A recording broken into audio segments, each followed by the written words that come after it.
رب اشرح لي صدري ويسر لي أمري واحلل عقدة من لساني يفقهوا قولي ربي يسر ولا تؤسر وتمم بالخير وبك نستعين يا فتاح رب زدني علما رب زدني علما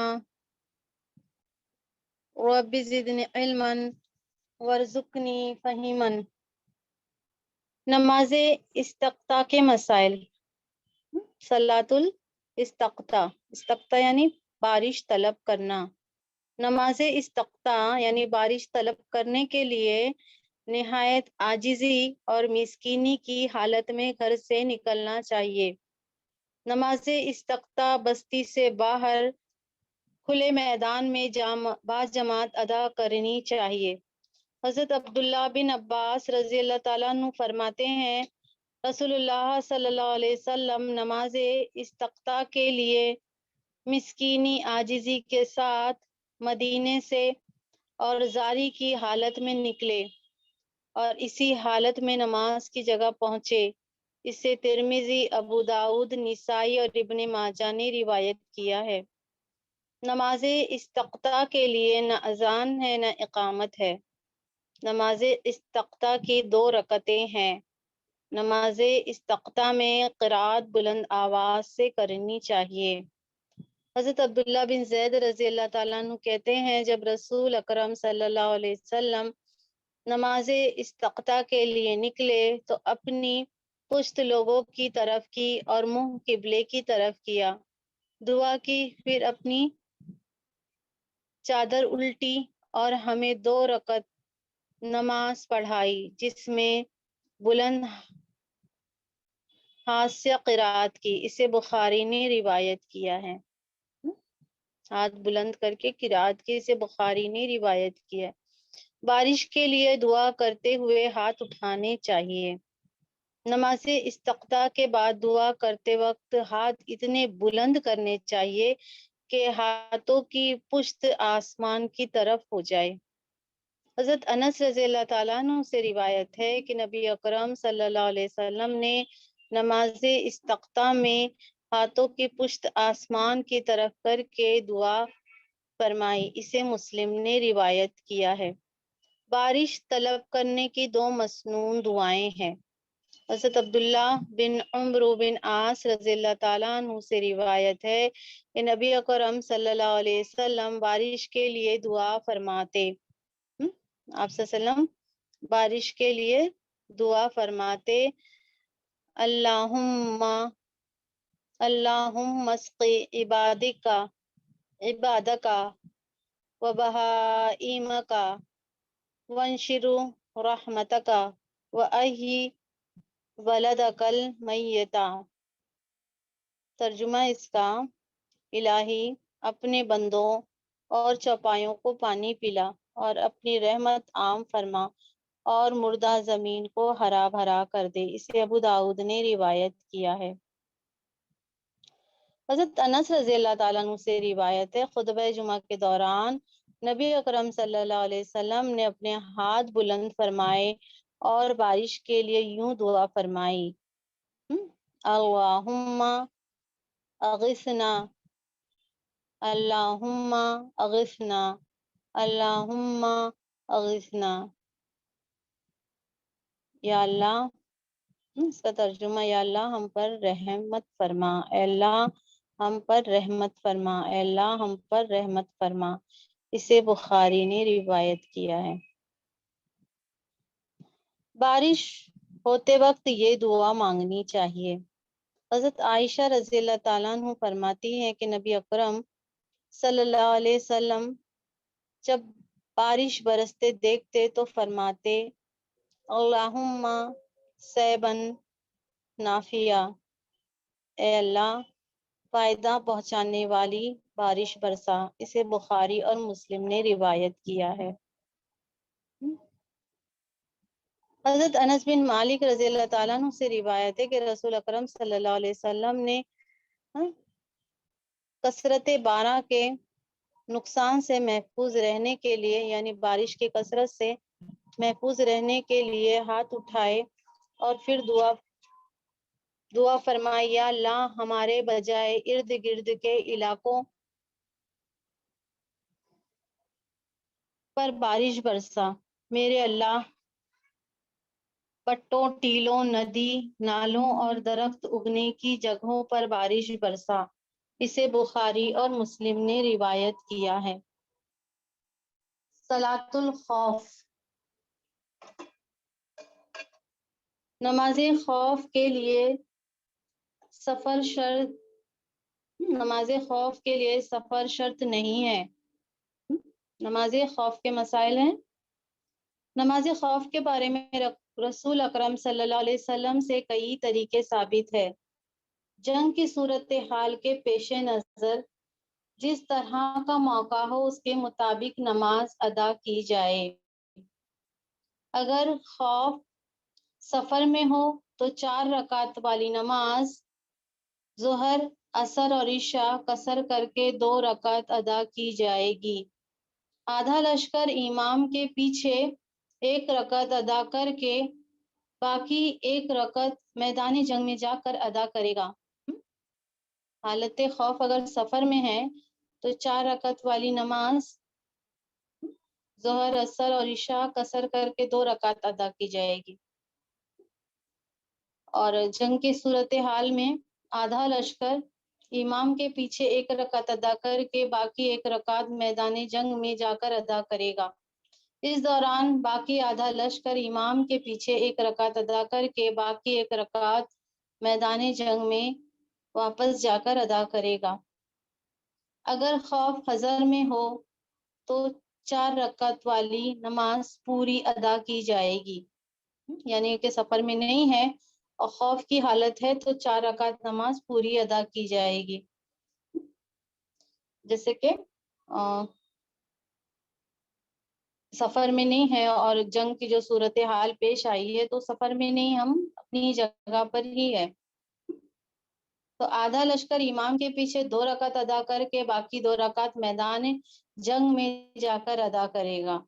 اس دوران باقی لشکر امام کے پیچھے 2 رکعت ادا کر کے باقی 2 رکعت واپس میدان جنگ میں جا کر ادا کرے گا۔ یعنی کہ اگر جنگ اپنے شہر سے باہر کی ہو تو قصر نماز پڑھی جائے گی اور 1 رکعت امام کے پیچھے پڑھی جائے گی، باقی 1 رکعت میدان جنگ میں جا کے پڑھی جائے گی، اور باقی کا جو آدھا لشکر ہے پھر وہ امام کے پیچھے آئے گا، 1 رکعت پڑھے گا اور پیچھے جا کے پھر 1 رکعت ادا کرے گا۔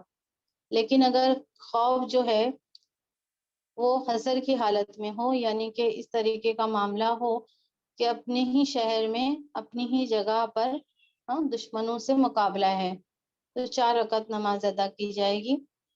2 رکعت نماز امام کے پیچھے اور باقی 2 رکعت میدان جنگ میں جا کر ادا کریں گے۔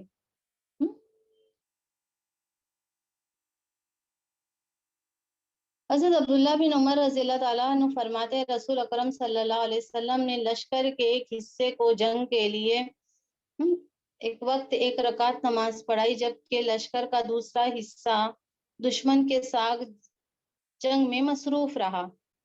پھر نماز پڑھنے والا حصہ دشمن کے سامنے آ گیا اور دوسرے حصے کو رسول صلی اللہ علیہ وسلم نے 1 رکعت نماز پڑھائی اور سلام پھیر دیا۔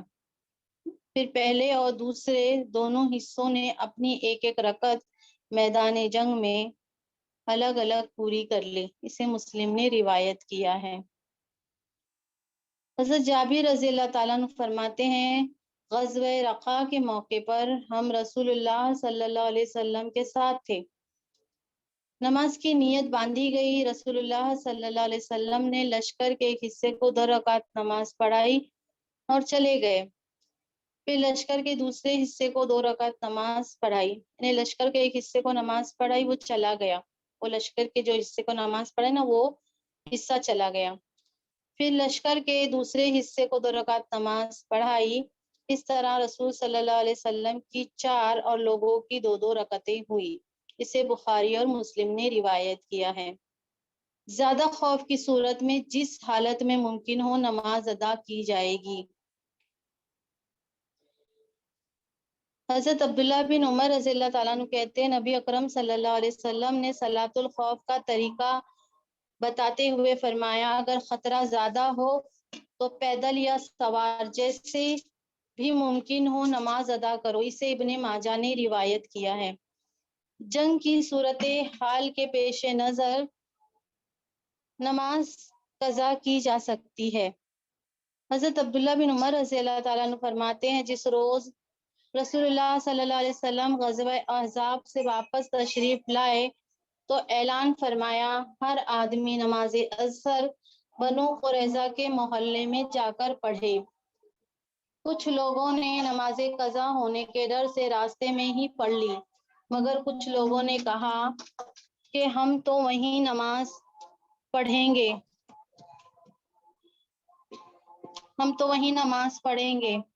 جہاں ہمیں رسول صلی اللہ علیہ وسلم نے حکم دیا ہے، خواہ نماز قضا ہی ہو جائے۔ رسول اللہ صلی اللہ علیہ وسلم نے دونوں میں سے کسی کو کچھ نہیں کہا، اسے مسلم نے روایت کیا ہے۔ صلاۃ الخسوف و خسوف، نماز کسوف یا خسوف کے مسائل۔ نماز کسوف چاند گرہن اور نماز خسوف سورج گرہن کے لیے اذان ہے نہ اقامت ہے۔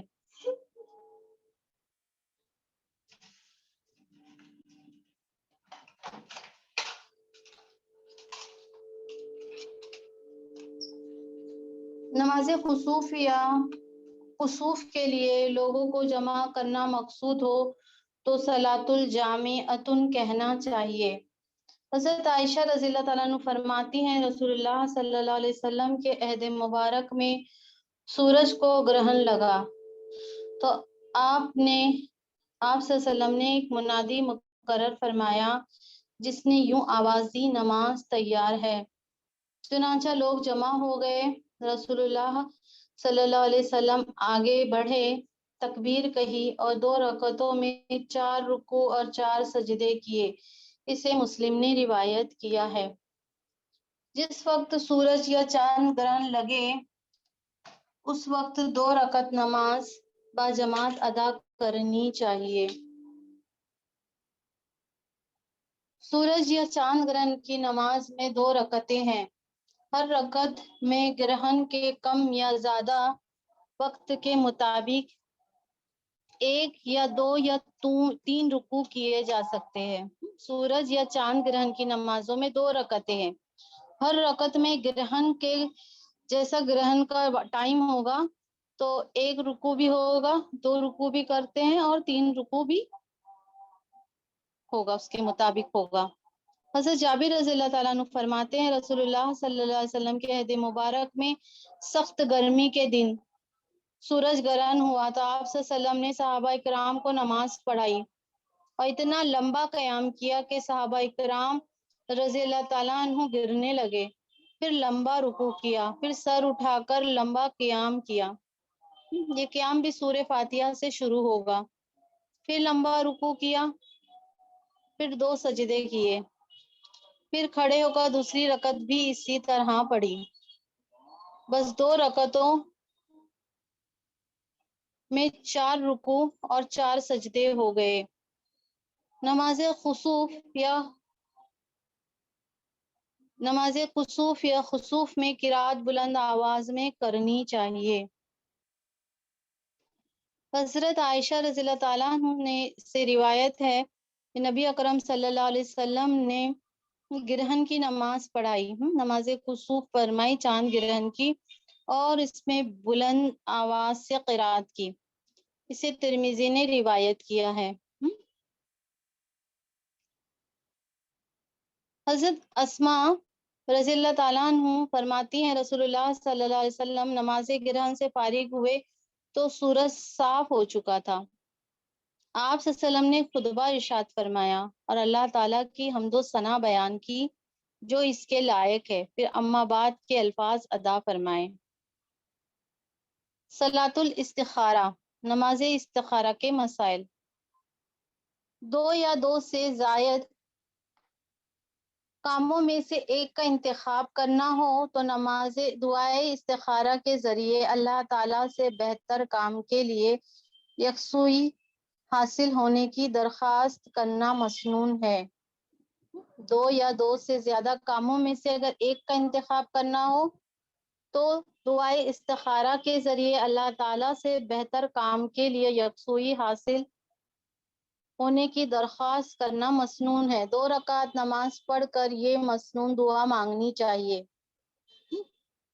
اگر ایک مرتبہ فیصلہ کرنے میں یکسوئی حاصل نہ ہو تو یہ عمل بار بار دہرانے چاہیے یہاں تک کہ یکسوئی حاصل ہو جائے۔ حضرت جابر رضی اللہ تعالیٰ عنہ فرماتے ہیں رسول اللہ صلی اللہ علیہ وسلم ہمیں تمام کاموں کے لیے اسی طرح دعائیں استخارہ سکھاتے ہیں نا، یعنی حضرت جابر رضی اللہ تعالیٰ عنہ فرماتے ہیں کہ رسول اللہ صلی اللہ علیہ وسلم ہمیں تمام کاموں کے لیے اسی طرح دعائیں استخارہ سکھاتے جس طرح قرآن پاک کی کوئی سورہ سکھاتے۔ آپ صلی اللہ علیہ وسلم فرماتے جب کوئی آدمی کسی کام کا ارادہ کرے تو 2 رکعت نفل ادا کرے، پھر یہ دعا مانگے، یا اللہ میں تیرے علم کی بدولت بھلائی چاہتا ہوں، تیری قدرت کی برکت سے اپنا کام کرنے کی طاقت مانگتا ہوں، تجھ سے تیرے فضل عظیم کا سوال کرتا ہوں، یقیناً تو قدرت رکھتا ہے میں قدرت نہیں رکھتا، تو جانتا ہے میں نہیں جانتا، اور تو ہی غیب کا جاننے والا ہے۔ یا اللہ تیرے علم کے مطابق اگر یہ کام میرے حق میں دینی یا دنیاوی معاملات کے لحاظ سے اور انجام کے لحاظ سے بہتر ہے، یا آپ صلی اللہ علیہ وسلم نے فرمایا میری جلدی یا دیر معاملہ یعنی دنیا اور آخرت میں میرے لیے بہتری ہے تو اسے میرا مقدر بنا دے، اس کا حصول میرے لیے آسان فرما اور میرے لیے بابرکت بنا۔ اگر تیرے علم کے مطابق ایک کام میرے لیے دنیا اور دین دنیا آخرت اور معیشت کے لحاظ سے اور انجام کے لحاظ سے نقصان دہ ہے، آپ صلی اللہ علیہ وسلم نے فرمایا میری جلدی یا دیر والے معاملے یعنی دنیا آخرت میں میرے لیے اگر نقصان ہے تو اسے مجھ سے دور کر دے اور مجھے اس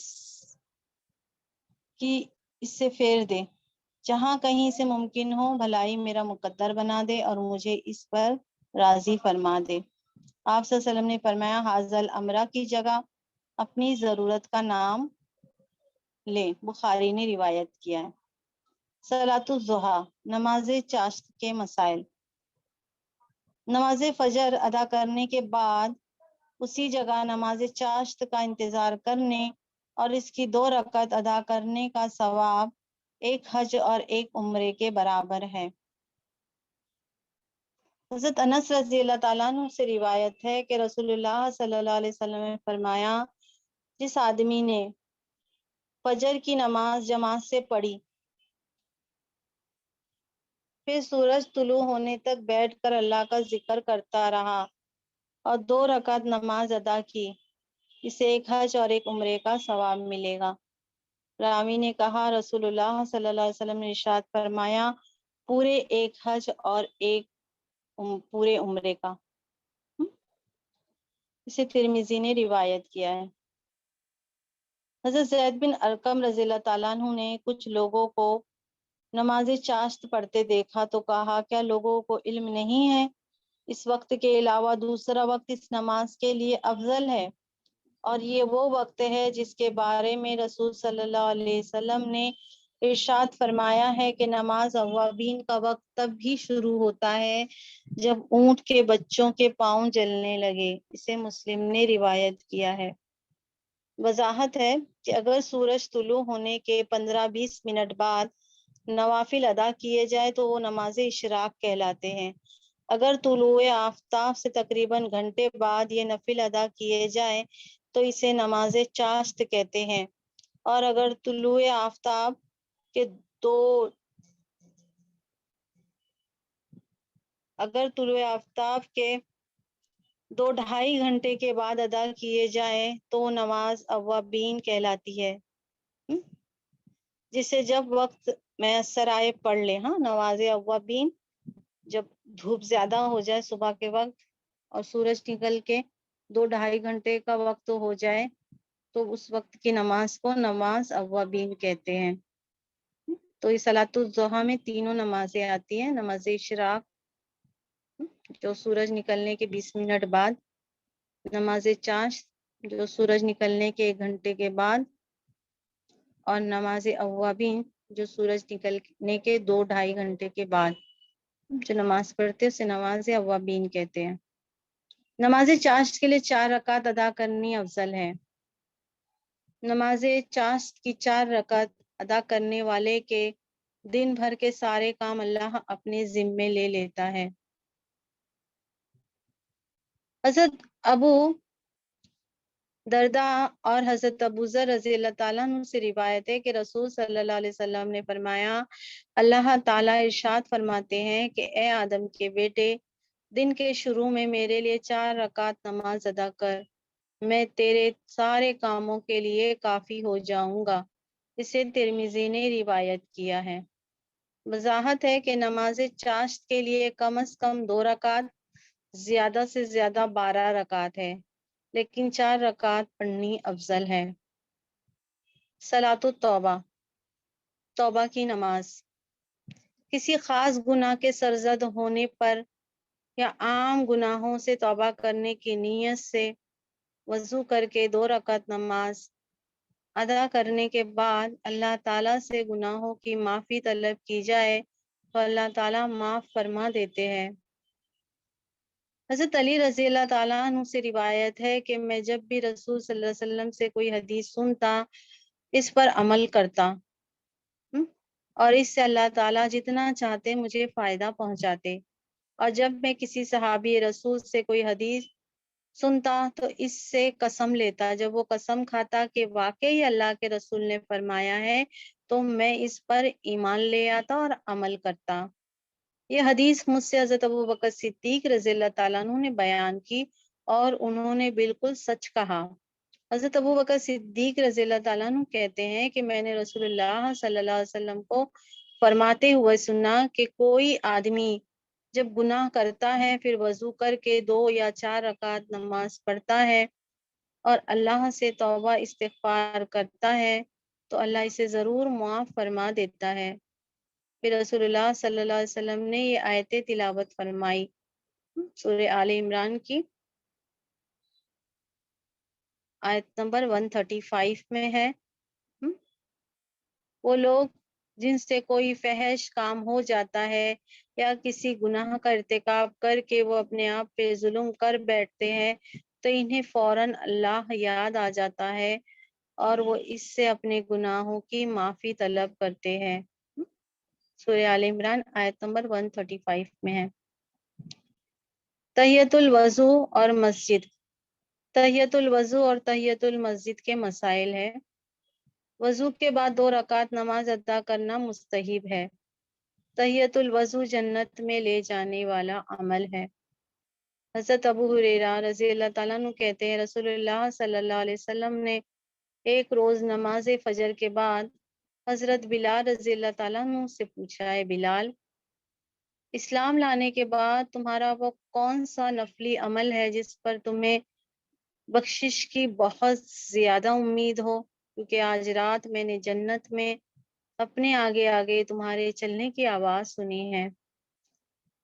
حضرت بلال رضی اللہ تعالیٰ عنہ نے عرض کیا، میں نے اس سے زیادہ امید افزا عمل تو کوئی نہیں کیا کہ دن رات میں جب بھی وضو کرتا ہوں تو جتنی اللہ کو منظور ہو نماز پڑھ لیتا ہوں۔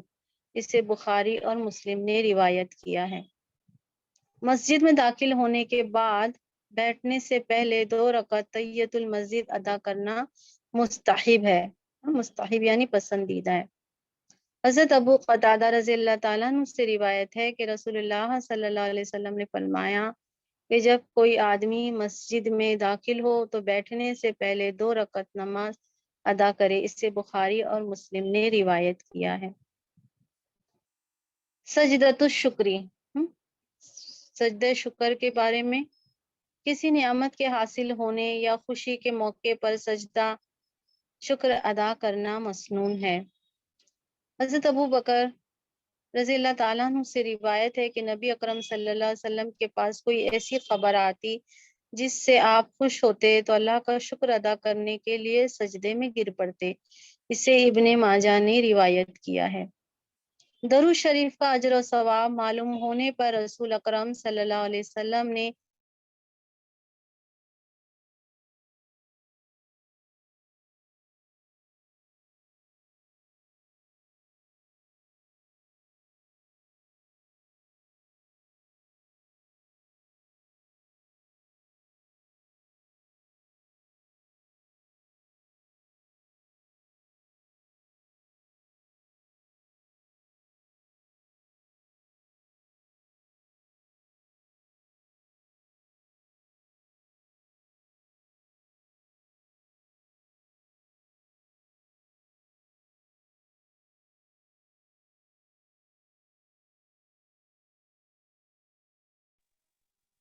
ناظمہ آپ آواز نہیں آ رہی۔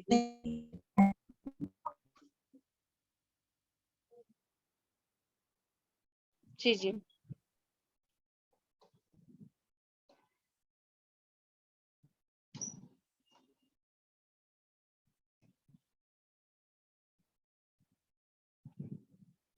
سجدۃ الشکر، سجدہ شکر کسی نعمت کے حاصل ہونے یا خوشی کے موقع پر سجدہ شکر ادا کرنا مسنون ہے۔ حضرت ابوبکر رضی اللہ تعالیٰ عنہ سے روایت ہے، نبی اکرم صلی اللہ علیہ وسلم کے پاس کوئی ایسی خبر آتی جس سے آپ صلی اللہ علیہ وسلم خوش ہوتے، اللہ کا شکر ادا کرنے کے لیے سجدے میں گر پڑتے۔ اس سے ابن ماجہ نے روایت کیا ہے۔ درود شریف کا اجر و ثواب معلوم ہونے پر رسول اکرم صلی اللہ علیہ وسلم نے طویل سجدہ شکر ادا کیا۔ حضرت عبد الرحمن بن عوف رضی اللہ تعالیٰ عنہ فرماتے ہیں، رسول اللہ صلی اللہ علیہ وسلم ایک روز گھر سے نکلے اور کھجوروں کے باغ میں داخل ہوئے، پھر بہت طویل سجدہ کیا، حتیٰ کہ مجھے اندیشہ ہوا کہ کہیں اللہ نے آپ کی روح نہ قبض کر لی ہو۔ عبد الرحمن بن عوف رضی اللہ تعالیٰ عنہ کہتے ہیں، میں رسول اللہ صلی اللہ علیہ وسلم کی طرف دیکھ رہا تھا کہ آپ نے سر اٹھایا اور فرمایا کیا بات ہے؟ میں نے بات بتائی تو آپ نے ارشاد فرمایا، جبرائیل علیہ السلام نے مجھ سے کہا، اے محمد صلی اللہ علیہ وسلم، کیا میں آپ کو ایک بشارت نہ دوں؟ اللہ کریم فرماتا ہے کہ جو شخص آپ پر درود بھیجے گا میں بھی اس پر رحمت نازل کروں گا، اور جو آپ پر سلام بھیجے گا میں بھی اس پر سلام بھیجوں گا۔ اسے احمد نے روایت کیا۔ متفرق مسائل ہیں نماز کے، متفرق یعنی الگ الگ مسائل جو ہے وہ ابھی بیان کر رہے ہیں۔ بیمار آدمی جس حالت میں بھی نماز پڑھ سکے پڑھنی چاہیے۔ حضرت عمران بن حسین رضی اللہ تعالیٰ عنہ فرماتے ہیں کہ میں بواسیر کا مریض تھا، میں نے نبی اکرم صلی اللہ علیہ وسلم سے نماز پڑھنے کا مسئلہ دریافت کیا تو آپ صلی اللہ علیہ وسلم نے ارشاد فرمایا کہ کھڑے ہو کر پڑھ سکو تو کھڑے ہو کر پڑھ لو، بیٹھ کر پڑھ سکو تو بیٹھ کر پڑھ لو، لیٹ کر پڑھ سکو تو لیٹ کر پڑھ لو۔ اسے احمد، بخاری، ابو داؤد، نسائی، ترمذی اور ابن ماجہ نے روایت کیا ہے۔ نیند کا غلبہ ہو تو پہلے نیند پوری کرنی چاہیے، پھر نماز پڑھنی چاہیے۔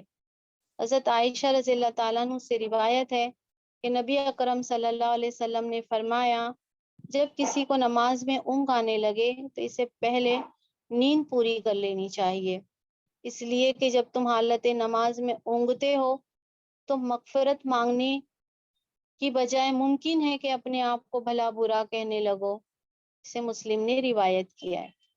عشاء سے قبل سونا اور عشاء کے بعد باتیں کرنا ناپسندیدہ ہے۔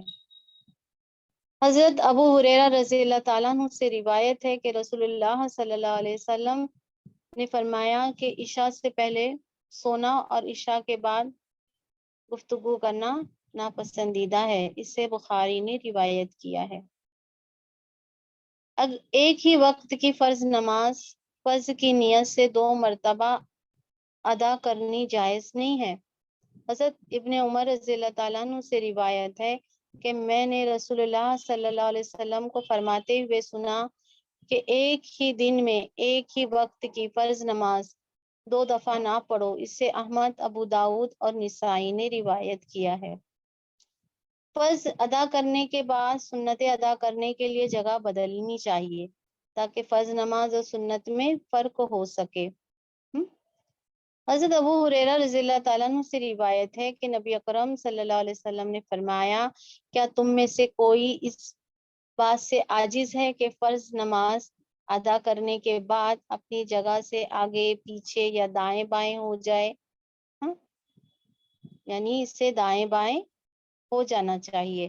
اسے ابو داؤد نے روایت کیا ہے۔ نیند کے غلبے کی وجہ سے رات کی نماز یا کوئی دوسرا معمول کا وظیفہ رہ گیا تو فجر اور ظہر کے درمیان ادا کیا جا سکتا ہے۔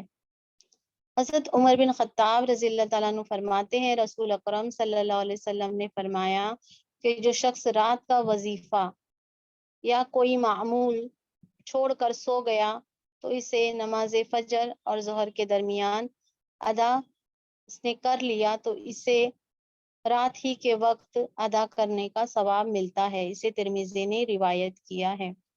سبحان ربک رب العزت عما یصفون وسلام علی المرسلین والحمد للہ رب العالمین۔ ربنا تقبل منا انک انت السمیع العلیم وتب علینا انک انت التواب الرحیم۔